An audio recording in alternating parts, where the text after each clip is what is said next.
The cold metal floors of the Galactic Institute echoed with the sound of different footsteps. Some clicked like stones, others squished like wet rubber, and a few made no sound at all. Crix walked carefully on his crystal legs, each step making a tiny ringing sound. His body looked like living glass, blue and clear, with light moving through him like water. Next to him, Nala moved on for strong arms, her skin wet and shiny like a seal. Water dripped from her gills as she breathed. Behind them both, Torvax. Heavy shells scraped the floor. His 6 legs moved in perfect order, and his black eyes watched everything around them. They were all in trouble. They knew it. Professor Helix stood at the front of the classroom, his long tentacles moving as he spoke. His voice came out in clicks and whistles that the translation devices turned into words they could understand. "Your final project will determine if you pass this class," he said. "You must pick one species that no longer exists or one that the Council has restricted. Study everything about them. How they lived, how they thought, how they changed over." Time Crix felt his crystal body grow dim with worry. Advanced xenobiology was the hardest class at the Institute. Students came here from all over the galaxy to learn about different life forms. Most of them were rich or very smart. Crix was smart, but his family had spent everything to send him here. If he failed, he would go back to the crystal mines forever. Raised one of her 4 arms. "Professor, what species can we pick from?" Professor Helix's tentacles moved to a control panel. A list appeared in the air, made of light. Hundreds of species names floated in front of them. Most were long dead, killed by wars or disasters, or their own mistakes. Some were restricted by the Galactic Council for being too dangerous to study. "You may pick any species on this list," the professor said. "But remember, some are harder to research than others. The Council keeps tight control over information about restricted species. If you pick one of those, you better have a good reason and the skills to find real data." Torvak's hard shell clicked as he shifted in his seat. "What about the species? Not on the list?" The professor's tentacles went very still. The whole room got quiet. "There is one species that is completely forbidden. No student may study them. No teacher may speak of them. The Council has made this very clear." A student in the back raised a wing. "Which species?" "The ones from the Sol system. The humans." Professor Helix's voice got very quiet. 50 years ago, the Council decided they were too dangerous. All research stopped. All data was locked away. Anyone who tries to study them now will be expelled and banned from all galactic institutions. Crix felt his light flicker with interest. Why would one species be so dangerous that even talking about them was forbidden? He looked at Nala and saw her gills moving fast with excitement. Torvak's eyes were fixed on the professor. After class, the 3 friends met in the cafeteria. The food dispensers gave each of them what their bodies needed. Crix got pure energy crystals that made his body glow brighter. Nala received liquid nutrients that she absorbed through her skin. Torvak crunched on metal pellets that his digestive system broke down. "We need to pick something special," Nala said, her voice making bubbles in the water she breathed through. "All the easy species will be taken by other students." Crix's crystal body sparkled as he thought. "What about the humans? The forbidden ones?" Torvak stopped eating his metal pellets. "Are you crazy? We would be expelled." "But think about it," Crix said. "No one has studied them in 50 years. We would have a completely new topic. And why are they so dangerous? They're just one small species from one small planet." Nala's forearms moved as she got excited. The professor looked scared when he mentioned them. What could make the whole Galactic Council afraid of one species? They talked for hours. The more they thought about it, the more curious they became. Every species in the galaxy had been studied and catalogued. Every species, except humans. The Council called it the Terra Incident in old records, but no one would say what really happened. "My cousin works in the restricted archives," Torvak said finally. "She told me that human files are locked in the deepest vaults. No one can access them without Council permission." "What if we did not ask for permission?" Crix asked. The next few days were filled with careful planning. They could not use the Institute's computers for their research. The system would report any search for human information directly to the Council. Instead, they would have to use underground networks and black market data dealers. Nala knew about the Whisper Market, a hidden network where information was bought and sold in secret. Smugglers and rebels used it to share data that the Council wanted hidden. It was dangerous and illegal, but it was their only chance. Crix used his family's money, meant for his living expenses, to buy access codes. Torvak used his natural ability to hack through security systems. His insect mind worked in ways that confused most computer defenses. Their first breakthrough came from an old data merchant named Grix. He was a small, gray creature with too many eyes and a voice like grinding metal. He met them in an abandoned storage bay deep in the station's lower levels. Humans. You want to know about humans? Grix laughed, but it sounded more like coughing. Dangerous business, younglings. The Council pays good money for information about anyone asking about humans. We have money too, Nala said, showing him a credit chip. Grix looked at the chip, and his many eyes grew wider. This is serious money. Very well. I have some old files from before the ban. Scientific surveys, cultural observations, nothing too dangerous, but enough to get you started. The data came on an old storage crystal, the kind that could not be traced through normal networks. Grix made them promise to destroy it after they copied the information. Back in Torvak's room, they loaded the crystal into a shielded computer that could not connect to any networks. What they saw made them all go quiet. The first files showed pictures of Earth, the human homeworld. It was beautiful, covered in blue water and white clouds. The humans themselves looked strange but familiar. 2 arms, 2 legs, soft skin, small eyes. They looked weak compared to most galactic species, but as they read deeper, they found something that made no sense.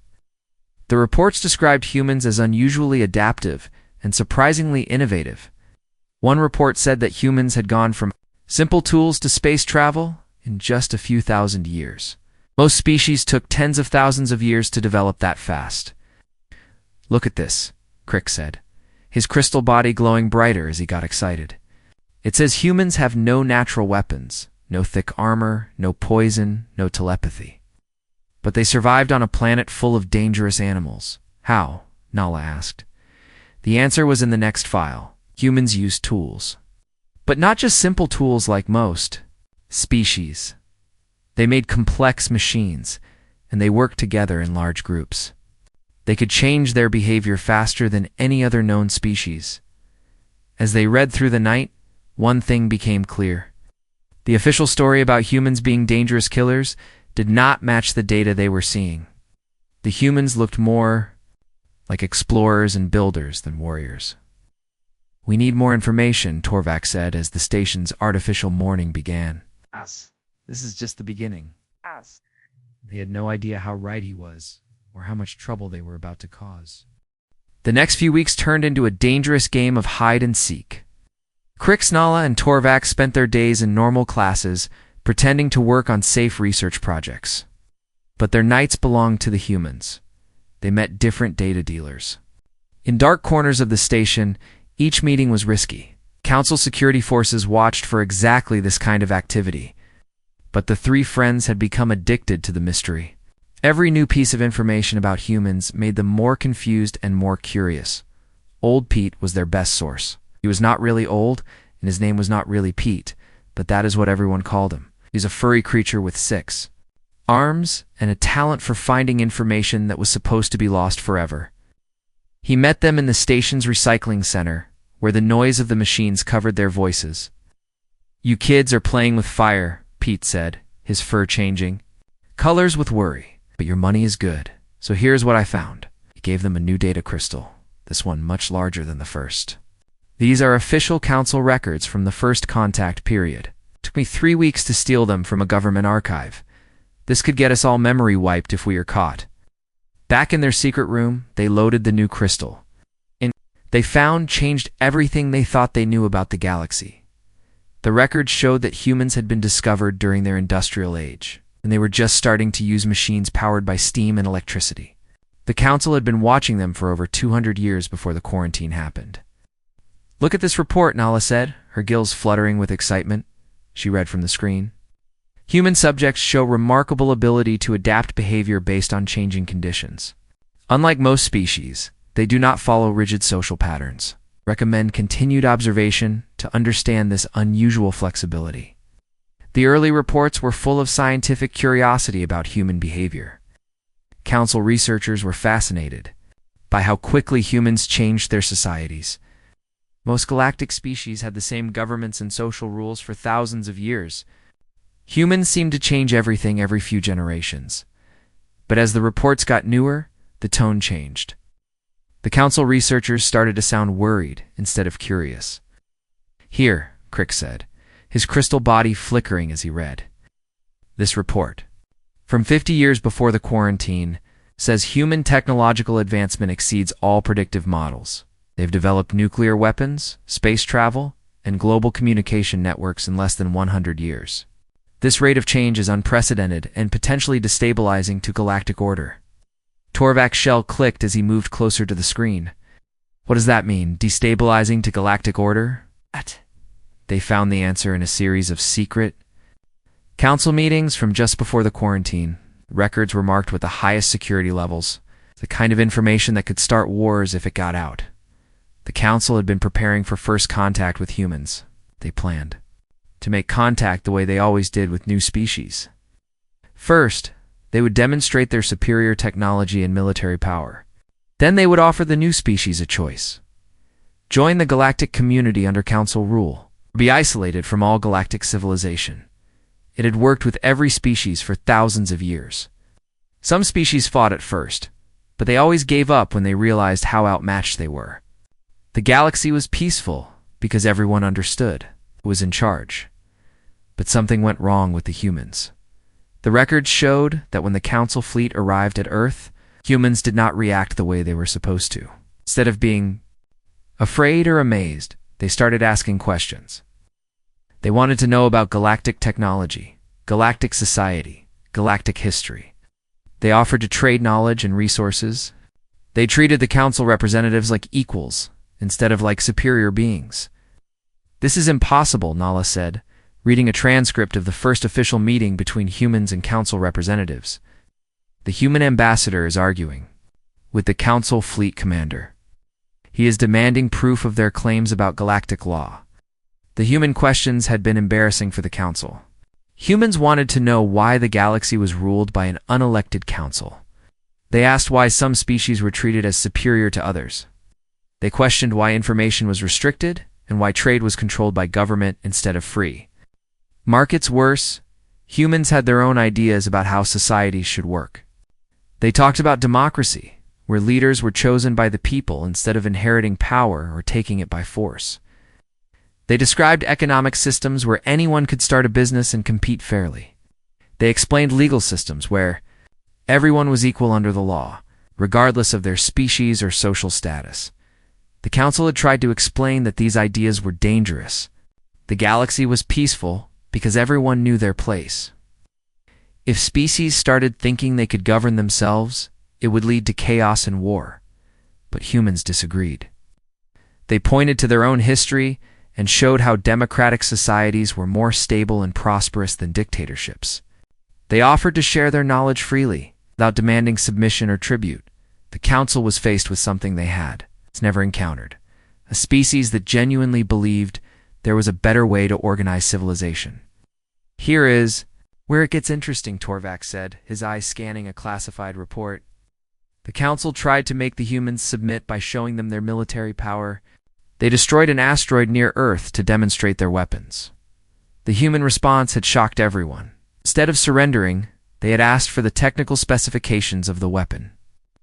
They wanted to understand how it worked, so they could build defenses against it.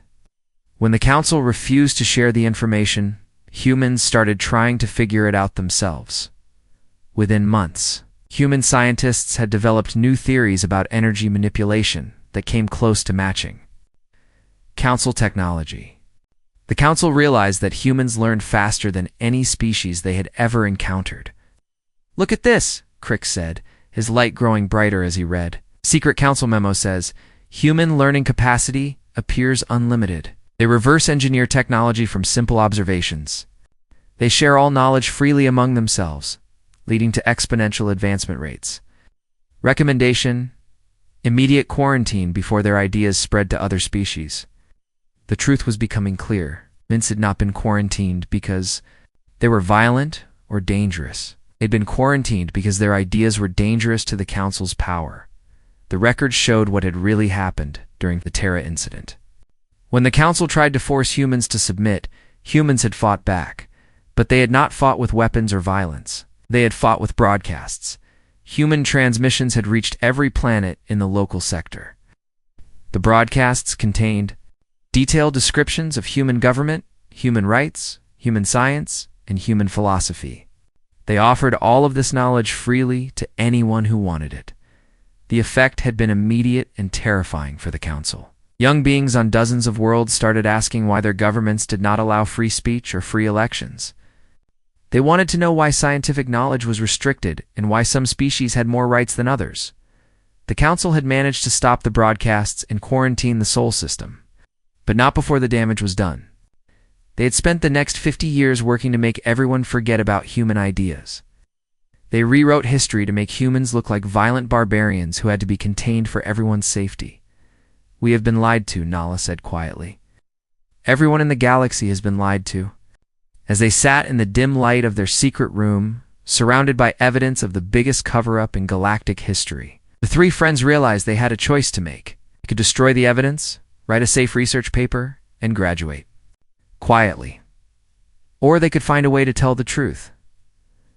But first, they needed to understand more about what would happen if human ideas really did spread through the galaxy. They needed to see for themselves what the Council was so afraid of. Torvak looked at his friends and made a decision that would change everything.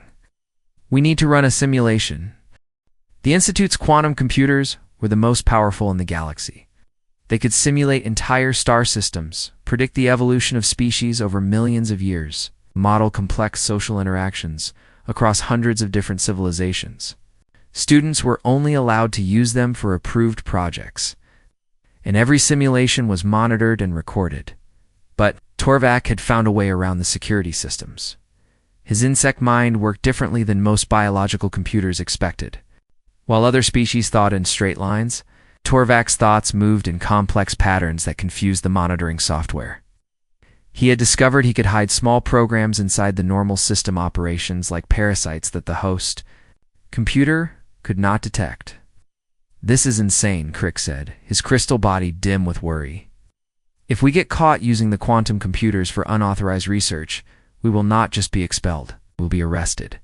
"We are already past the point of no return," Nala replied, water dripping from her gills as she breathed nervously.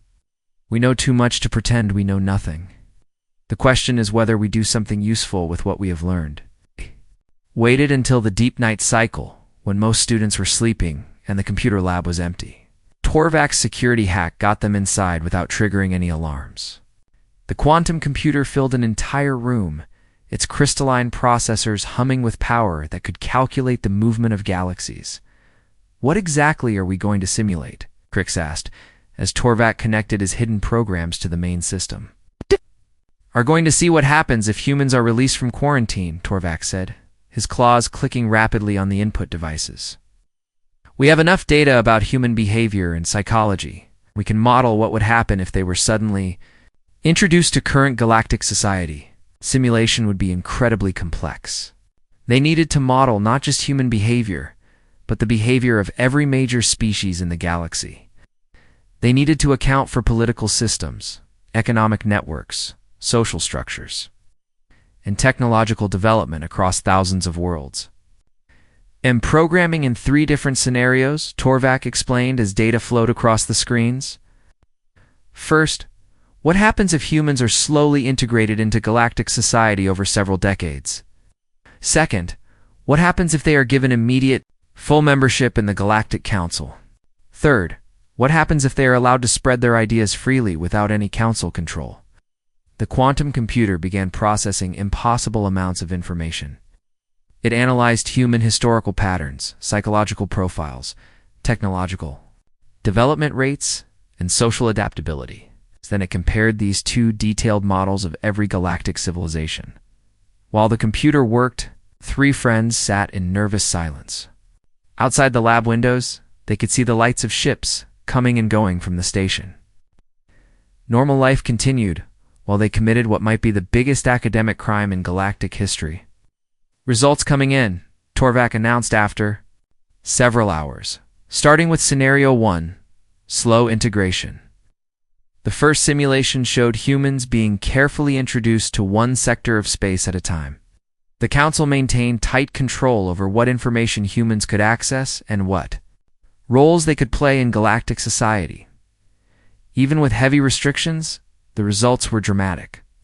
Human traders quickly became the most successful in their sectors because they offered fair deals and honored their contracts. Human scientists made breakthrough discoveries by approaching old problems in new ways. Human diplomats solved conflicts that had lasted for centuries by finding solutions that benefited everyone instead of just the powerful. Most concerning for the Council, other species started copying human methods. Young aliens began demanding the same freedoms and opportunities. They saw humans receiving. "Look at this," Nala said, pointing to a graph showing political changes across the test sector. Within 20 years, 12 different species have modified their governments to include some form of democratic representation. The second scenario, immediate full integration, produced even more dramatic results. Without gradual controls, human influence spread rapidly across the galaxy. The simulation showed human ideas about individual rights, free markets, and democratic government being adopted by species after species, but it was the third scenario that made them all go silent. "This cannot be right," Crix whispered, his crystal body barely glowing as he stared at the results. The third simulation showed what would happen if humans were allowed to share their knowledge and ideas freely, without any council interference. The results were revolutionary in the most literal sense. Within 50 years of free human integration, the Galactic Council had completely collapsed. Not through war or violence, but through irrelevance. Species after species had withdrawn from council authority and formed their own governments based on human democratic principles. The simulation showed economic prosperity, increasing dramatically across the galaxy as free trade replaced controlled commerce. Scientific advancement accelerated beyond all previous rates as information was shared freely instead of being hoarded by government institutions. Most shocking of all, the simulation showed that conflicts between species actually decreased when governments were accountable to their people instead of to distant council authorities. They focused on improving life for their own citizens rather than competing for council favor.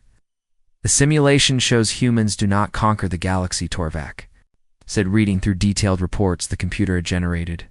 "They do not even try to control other species. They just share their ideas, and other species choose to adopt them because they work better." The computer had modeled the psychological and social impact of human ideas on dozens of different alien cultures. In every case, once a species was exposed to concepts like individual freedom, democratic representation, and free economic competition, they preferred these systems to their traditional authoritarian structures. "Here is the most interesting part," Nala said, pulling up a detailed analysis. "The simulation shows that species do not just copy human systems exactly. They adapt human ideas to work with their own biology and culture. But the basic principles, freedom, equality, self-governance, those spread everywhere." Crix felt his crystal structure resonating with new understanding. This is why the Council was so afraid. It is not that humans would invade or destroy the galaxy. It is that human ideas would make the Council unnecessary.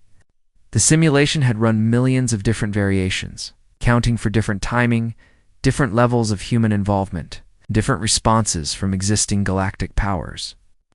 In over 70% of all scenarios, the result was the same: the collapse of authoritarian control and the rise of democratic systems throughout the galaxy. The computer had even modeled the Council's attempts to suppress human influence through force. These scenarios showed that using violence to stop the spread of ideas only made the ideas more attractive to oppressed populations. "We have our answer," Torvak said as the final reports finished generating. "The Council quarantined humans, not to protect the galaxy from humans, but to protect themselves from human ideas." As they prepared to shut down the simulation and erase their tracks, an alarm began to sound. Red lights flashed throughout the computer lab and automated voices announced a security breach. "Someone detected our unauthorized access," Crick said, his crystal body flashing with panic. "Too late to worry about that now," Nala replied, copying the simulation results to portable storage devices. "We have what we came for." Torvak worked frantically to erase evidence of their intrusion, but the damage was done. Security forces would know that someone had used the quantum computers without permission. It would not take them long to figure out who, as they escaped through maintenance tunnels that Torvak had scouted weeks earlier. The three friends carried with them the most dangerous information in the galaxy, proof that the entire galactic power structure was built on lies and maintained. Through fear, the simulation had shown them exactly what the Council was afraid of. Human ideas were not dangerous because they promoted violence or chaos. They were dangerous because they promoted freedom, and free beings could not be controlled by distant authorities who ruled through fear and secrecy. Now they had to decide what to do with this knowledge. They could try to hide and hope the security forces never traced the breach back to them. They could make sure the truth reached the rest of the galaxy, even if it meant sacrificing their own futures. The choice was no longer just about passing a class or graduating from the institute. It was about whether the galaxy would continue to live under authoritarian control or learn that there was a better way. As they reached their hidden room and began planning their next move, none of them realized that their unauthorized simulation had already been detected by someone far more dangerous than campus security. The Council's elite agents were already on their way to the Institute. They had orders to stop the spread of human ideas by any means necessary. The security alert had been traced back to them faster than they expected. Within 3 days of running the simulation, Crix, Nala, and Torvak found themselves being watched. Council security agents followed them to classes, monitored their communications, and searched their rooms while they were away. But the three friends had been careful. They had hidden their research data in places the agents would never think to look. Crix had encoded information into the light patterns of his crystal body, storing it in ways that looked like natural biological functions. Nala had dissolved data crystals in her body fluids, where they could be recovered later but could not be detected by normal scanners.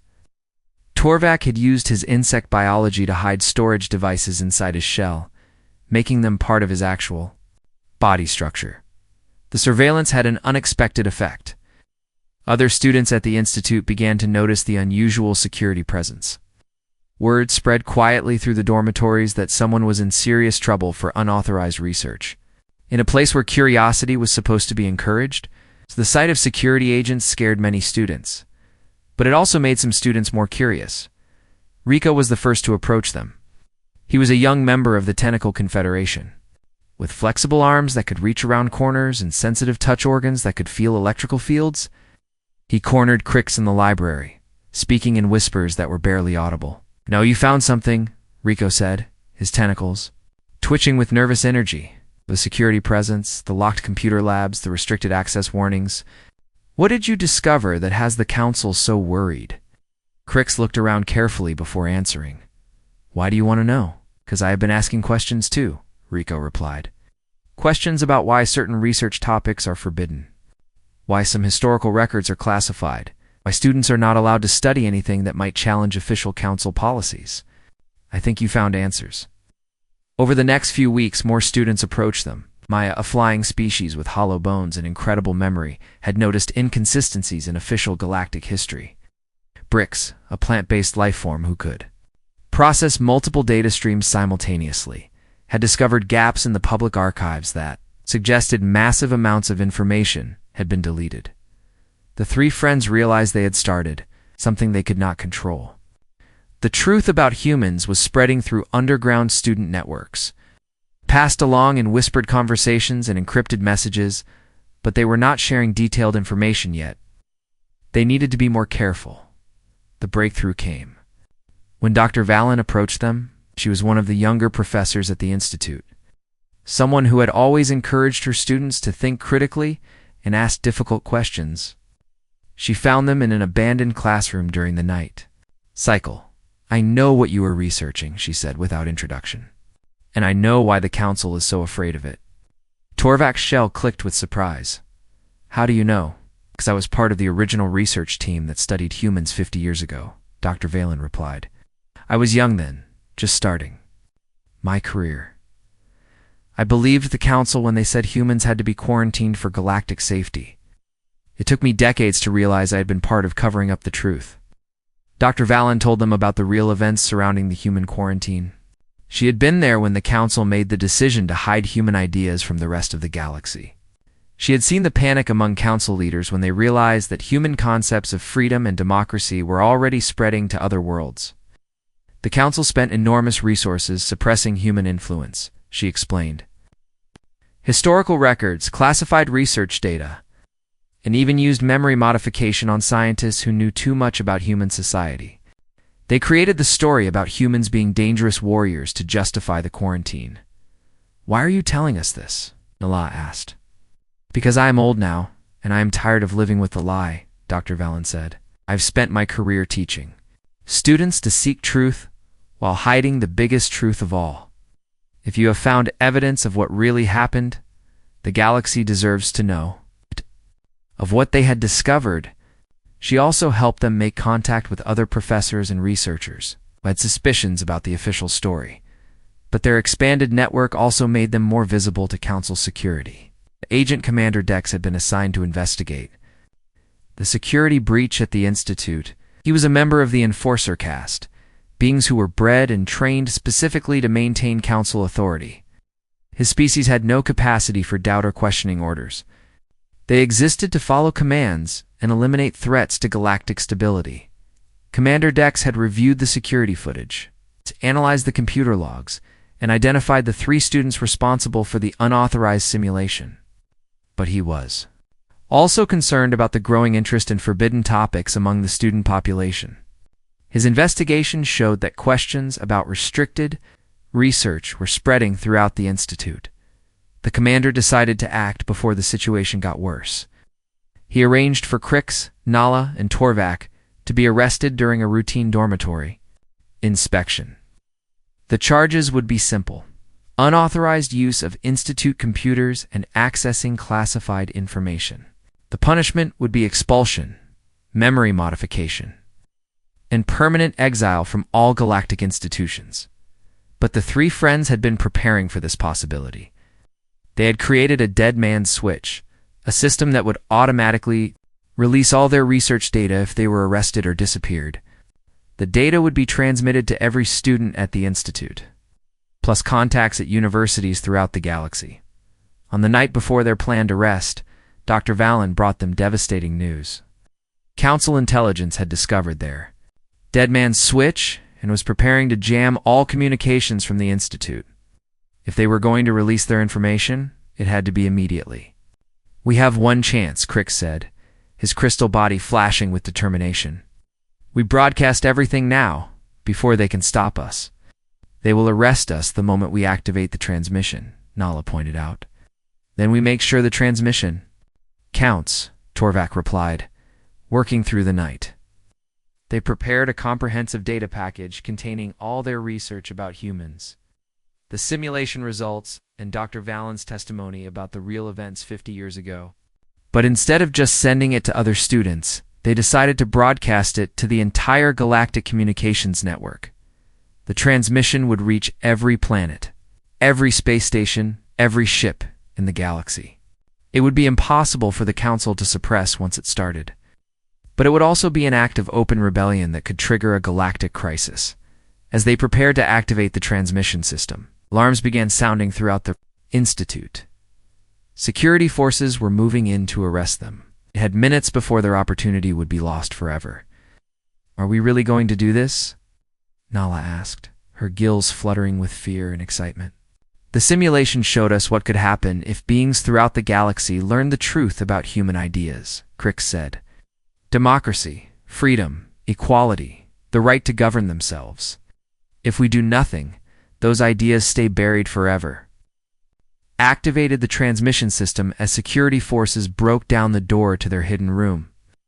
The data began uploading to the galactic network, but it would take several minutes to complete. They had to hold the security forces off long enough for the truth to reach the galaxy. As stunning weapons charged and arrest warrants were read, the three friends realized they had already won. The truth about humans was spreading across space, at the speed of light, and no amount of council authority could stop it now. The transmission reached 17 billion beings across the galaxy in the first hour. By the second hour, it had been copied and retransmitted by millions of recipients who recognized its importance. By the third hour, even the Council's most sophisticated jamming systems could not stop its spread. Krix, Nala, and Torvak were arrested and taken to a Council detention facility on the edge of the system. But their sacrifice had already changed everything. The truth about humans was spreading like wildfire through galactic civilization. And the reaction was not what anyone expected. Instead of panic or chaos, the revelation created curiosity. Beings across the galaxy began asking the same questions the three students had asked. Why had the Council hidden this information? What else were they not being told? If human ideas were so dangerous, why did they sound so reasonable? Down the industrial World of Ferrum Prime, factory workers read about human concepts of worker rights and fair wages. They realized they were being exploited by owners who lived in luxury, while workers struggled to survive. Within days, they organized the first labor strike in their planet's history. On the academic world of mentees, university students learned about human ideas of free speech and academic freedom. They began questioning why certain topics were forbidden and why research was controlled by government authorities instead of being guided by scientific curiosity. On the trading hub of commerce, central merchants discovered human concepts of free markets and fair competition. They realized that council-controlled trade agreements were designed to benefit politically connected corporations rather than create genuine economic opportunity. The pattern repeated on thousands of worlds.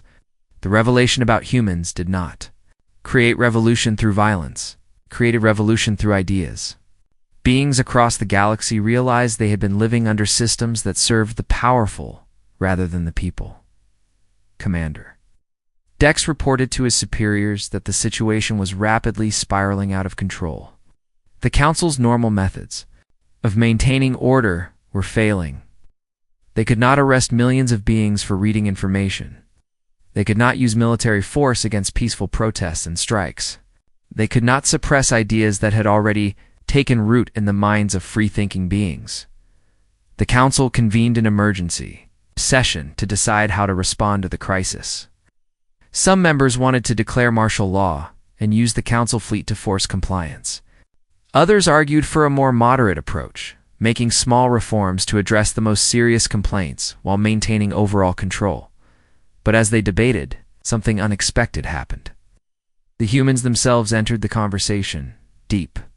In the Sol system, human scientists and leaders had been monitoring galactic communications for decades.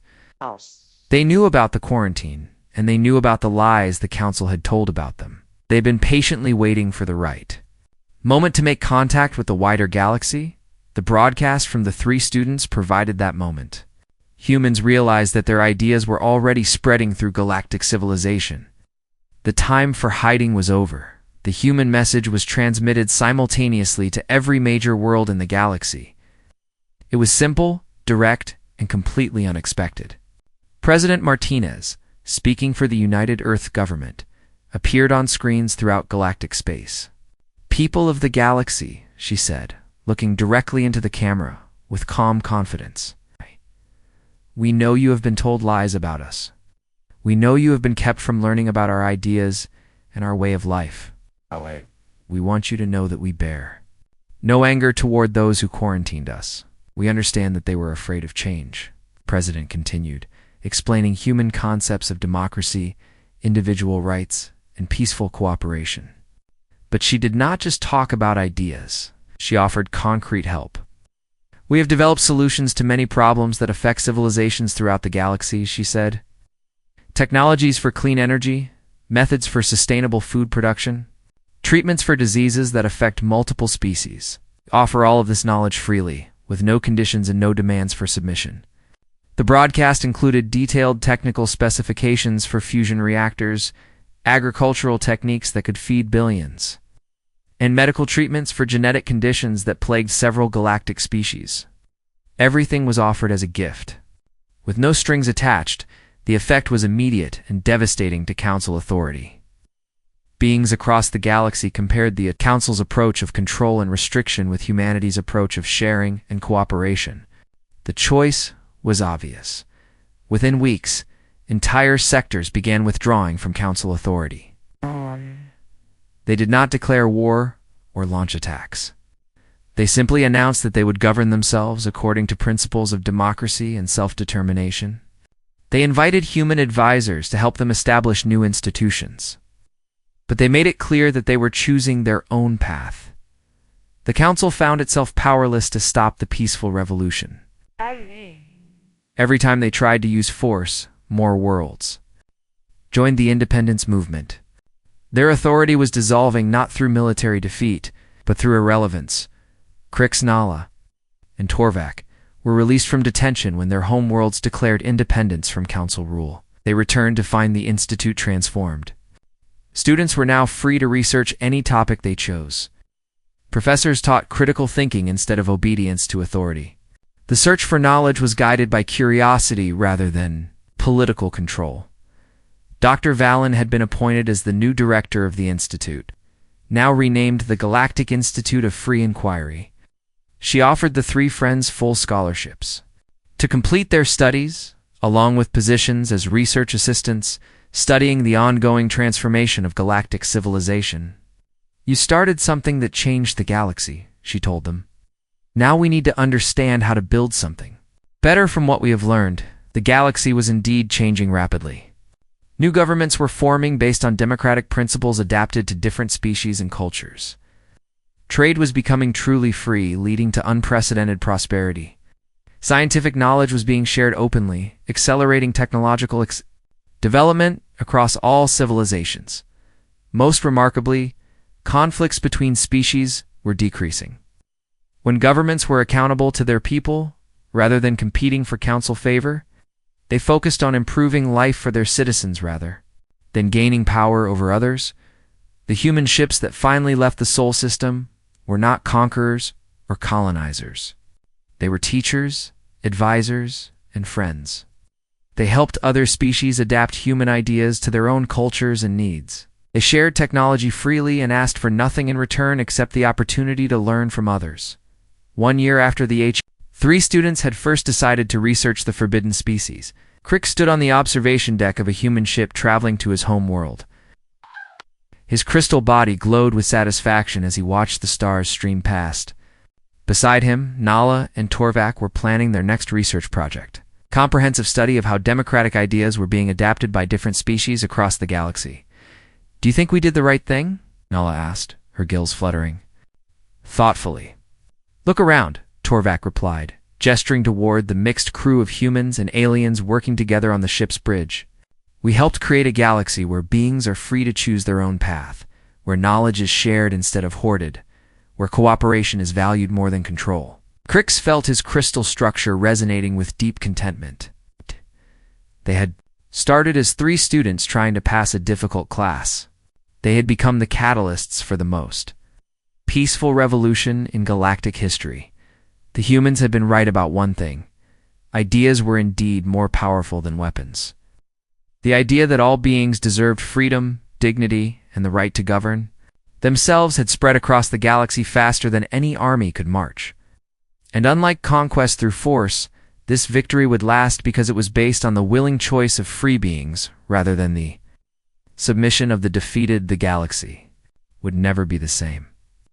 And for the first time in thousands of years, that was exactly what it needed.